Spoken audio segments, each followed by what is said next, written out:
Hello friends, এখন তো বর্ষাকাল মানেই তালের বিভিন্ন রকম পিঠে রেসিপি। তো আজ বানিয়ে দেখাবো তোমাদের তালের সপ্তপুরি পিঠে। প্রথমেই আমি পিঠের পুর বানিয়ে নেব। তো পুর বানাতে এখানে লাগছে দেখো নারকেল কোড়া, চিনি আর কিছুটা পরিমাণ মতো চাঁচি।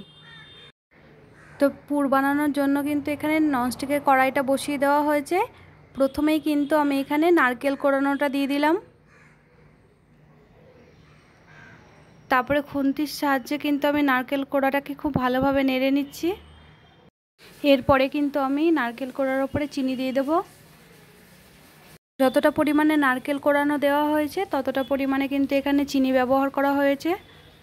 দুটোকেই কিন্তু এখন খুব ভালো করে মিশিয়ে নিতে হবে আর একটু ভাজা ভাজা করে নিতে হবে।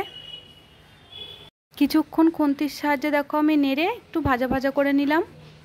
তারপরে কিন্তু আমি এখানে চাঁচি দিয়ে দিলাম। চাঁচিটাও কিন্তু এখানে আমি ছোটো বাটির হাফ বাটি মতো দিয়েছি।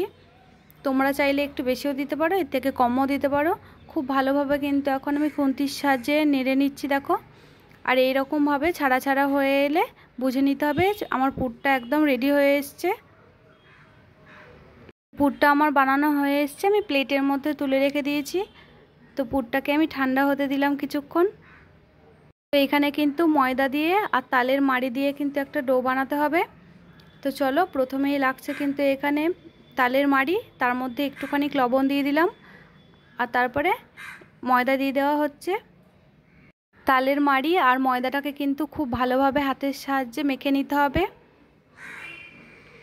তালের মাড়িটা কিন্তু এখানে খুব বেশি দিলে পরে একদম নরম হয়ে যাবে, আর কম দিলেও কিন্তু হবে না।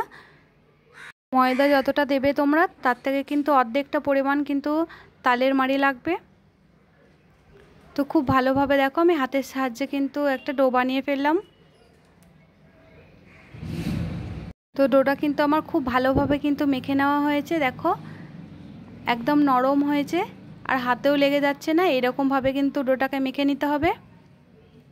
তো এটাকে আমি কিছুক্ষণ রেখে দিয়েছিলাম, তারপরে চলে এলাম। ডোটা থেকে কিন্তু লেচি কেটে নিতে হবে। তো প্রথমে আমি একটা লেচি কেটে নিলাম। লেচিটা কেটে আমি একটা করে দেখাচ্ছি তোমাদের দেখো। একটুখানি ময়দা নিয়ে নিলাম, তারপরে কিন্তু বেলনার সাহায্যে আমি কিন্তু বেলে নেব। তো চাটুটা আমার হালকা একটু ভেজা ছিল, সেই জন্য ময়দাটা আমার বেশি লেগেছে।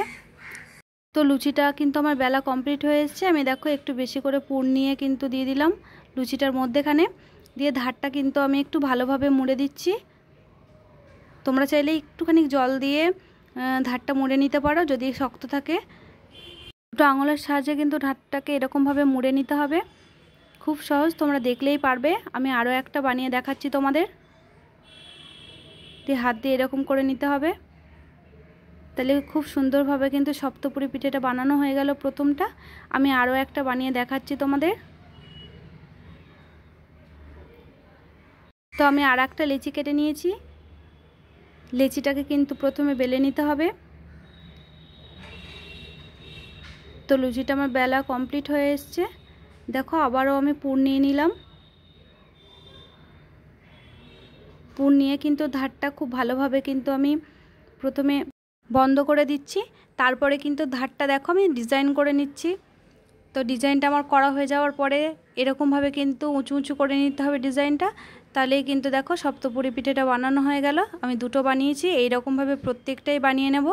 তো সবগুলোই আমার কিন্তু বানানো হয়ে এসছে। তো এখানে কিন্তু আমি 9টা সপ্তপুরি পিঠে বানিয়েছি। তোমরা চাইলে আরও কম বা বেশি বানাতে পারো। তো একটা আমি সপ্তপুরি পিঠে তুলে দেখাচ্ছি তোমাদের। দেখো সবগুলোই কিন্তু খুব ভালো ডিজাইন হয়ে এসছে। এই পিঠেটা বানানো কিন্তু খুবই সহজ, তোমরা বাড়িতে একবার হলেও বানিয়ে খেও। তো দেখো আমি কিন্তু ননস্টিকের কড়াইটা গ্যাসের মধ্যে বসিয়ে দিয়েছি, দিয়ে সরষের তেল আর সাদা তেল দুটোই আমি দিয়েছি। তোমরা চাইলে কিন্তু সাদা তেল দিয়েও ভাজতে পারো। আমি একটা একটা করে কিন্তু সপ্তপুরি পিঠে সবগুলোই দিয়ে দিচ্ছি দেখো। আমি 9টা পিঠে ভেজেছি, সেই জন্য কিন্তু একবারেই আমার পিঠেগুলো দেওয়া হয়ে গেল। তো দেখো এক পিঠটা কিন্তু খুব ভালোভাবে কিন্তু ভাজা হয়ে এসছে। আমি পরের পিঠটা উল্টে দিচ্ছি, সবগুলোই কিন্তু এইভাবে উল্টে দেবো একে একে। আর সপ্তপুরি পিঠে ভাজার সময় কিন্তু গ্যাসের ফ্লেমটা মিডিয়ামে রাখতে হবে, হাই রাখলে কিন্তু একদম পুড়ে যেতে পারে। পিঠেগুলো আমার কিন্তু দুই পিঠটাই খুব ভালোভাবে ভাজা হয়ে এসছে। এবার একটা প্লেটের মধ্যে কিন্তু তুলে নিচ্ছি। পিঠেগুলোকে কিন্তু তেল ঝরিয়ে প্লেটে তুলে নেওয়া হয়েছে। তো সপ্তপুরি পিঠে কিন্তু দেখতে অসাধারণ লাগে আর খেতে কিন্তু ভীষণ টেস্টি লাগে। আমার এই সপ্তপুরি তালের পিঠে রেসিপি তোমাদের কেমন লেগেছে কমেন্টে জানিও। ভালো লাগলে লাইক করে দিও, সাবস্ক্রাইব করে দিও আর পাশে থাকা বেলটি অন করে দিও। আমরা কিন্তু বর্ষাকালে অনেক রকম পিঠে বা বড়া খেয়ে থাকি। একবারের জন্য হলেও কিন্তু এই সপ্তপুরি পিঠে বাড়িতে একবার বানিয়ে খেও। একবার বানিয়ে খেলে কিন্তু বারবার খেতে মন চাইবে এই পিঠে। এতটাই লোভনীয় হয় এই সপ্তপুরি পিঠে। এই পিঠেটা কতটা পুড়ে ঠাসা সেটাই তোমাদের দেখাচ্ছি। চলো, এই পিঠাটা তো নরম হয়, সেজন্য দেখো আমি ছিঁড়ে দেখাচ্ছি দুটো হাতের সাহায্যে। মধ্যেটা একদম পুড়ে ঠাসা আর খেতে কিন্তু অসাধারণ হয়। তো আজকের মতো টাটা বন্ধুরা, আবারও ফিরে আসছি অন্য কোনো দিন অন্য কোনো রেসিপি নিয়ে।